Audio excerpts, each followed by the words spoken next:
Sir దయంగా చేయాలని మనస్ఫూర్తిగా కోరుకుంటున్నాం. నమస్తే. మన కోసం ఎవరు వచ్చారు మన ఊరికి? మన నాయకుడు నారా చంద్రబాబు నాయుడు గారు వచ్చారు. వచ్చారా లేదా? వరాలిచ్చే నాయకుడు, మనలందరినీ బాగు చేసే నాయకుడు, ఈ రాష్ట్రానికి సర్వం తానై సర్వతోముఖాభివృద్ధి కోసం నిరంతరం కష్టపడి పనిచేస్తున్న నాయకుడు పూజ్యులు శ్రీ నారా చంద్రబాబు నాయుడు గారిని మాట్లాడాల్సిందిగా విజ్ఞప్తి చేస్తా ఉన్నాం.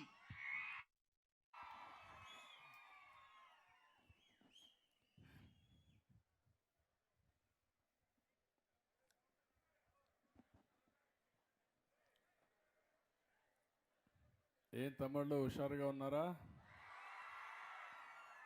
ఏమమ్మా ఆడబిడ్డలు బాగున్నారా?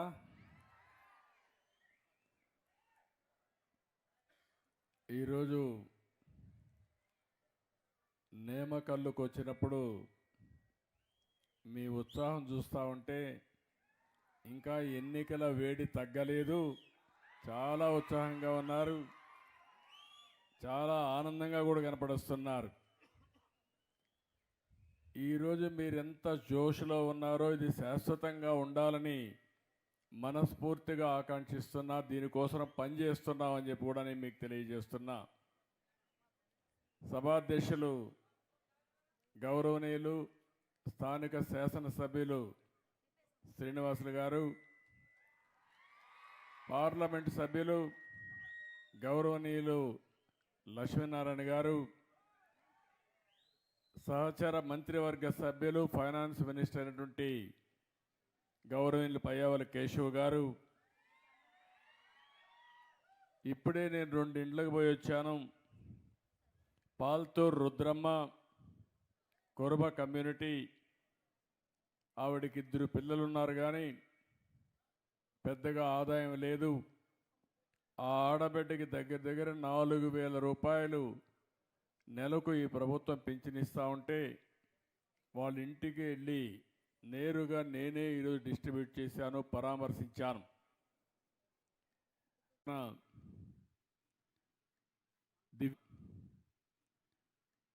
దివ్యాంగురాలైనటువంటి ఇంకొక ఆడబిడ్డ కూడా పింఛన్లు ఇస్తున్నాం.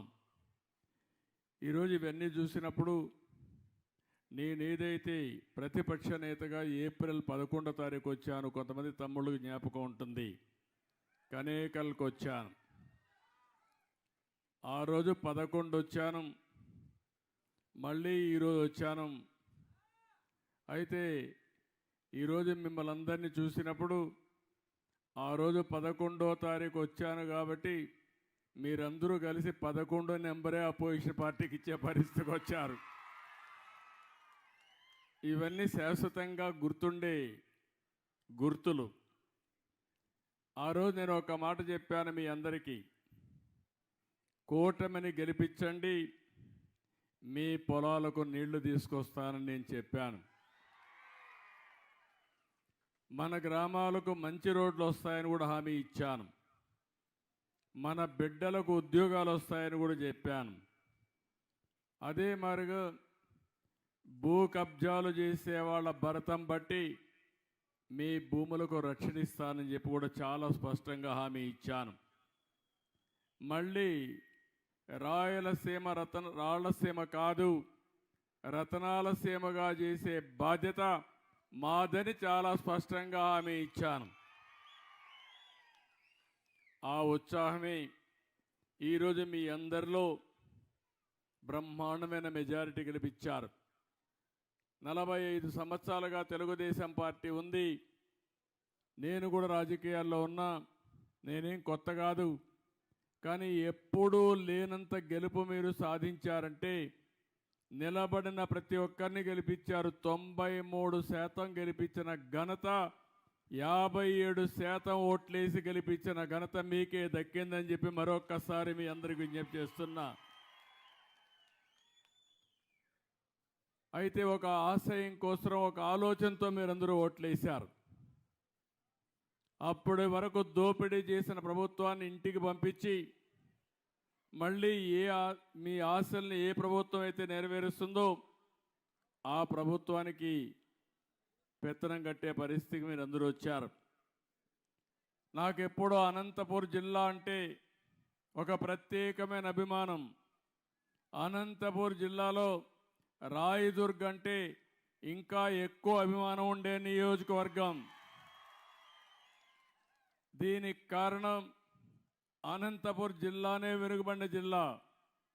రాయదుర్గం అయితే ఇంకా బాగా వెనుకబడిపోయిన ప్రాంతం. ఇప్పుడే ఎమ్మెల్యే చెప్పాడు, దేశంలోనే ఇలాంటి ప్రదేశం ఉండదు.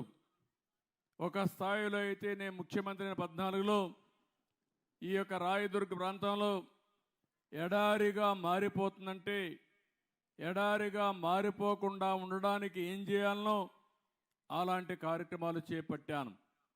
ఇప్పుడు కూడా ఇప్పుడే చెప్పాడు, మళ్ళీ కొన్ని ప్రాంతాల్లో ఎడారి సూచనలు ఉన్నాయని చెప్పారు.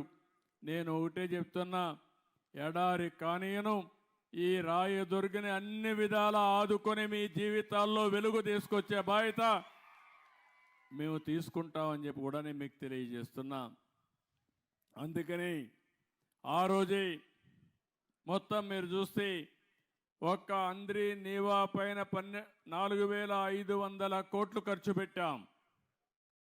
రాయలసీమలో 12,500 కోట్ల రూపాయలు ఒక్క ఇరిగేషన్ కోసం ఖర్చు పెట్టాం. ఏదే జీడిపల్లి భైరవాని తెప్ప ఎత్తిపోతల పథకానికి 968 కోట్ల రూపాయలు మంజూరు చేసి 35% పనులు కూడా పూర్తి చేశాం. మళ్ళీ ఈ నియామకాలు సాక్షిగా చెప్తున్నా, దీన్ని పూర్తి చేసే బాధ్యత ఈ ప్రభుత్వం తీసుకుంటామని చెప్పి కూడా నేను మీకు తెలియజేస్తున్నాను. అదే సమయంలో ఇక్కడికి వచ్చినప్పుడు ఇప్పుడే నేను ఆంజనేయ స్వామిని కూడా చూశాను.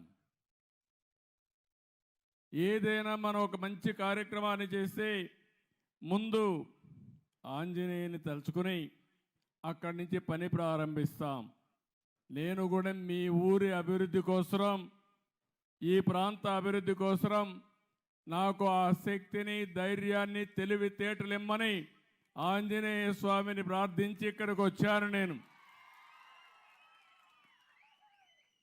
నా లెక్క ప్రకారం తిరుగు లేకుండా మనం ముందుకు పోయే పరిస్థితి వస్తుంది, దాంట్లో అనుమానం లేదు.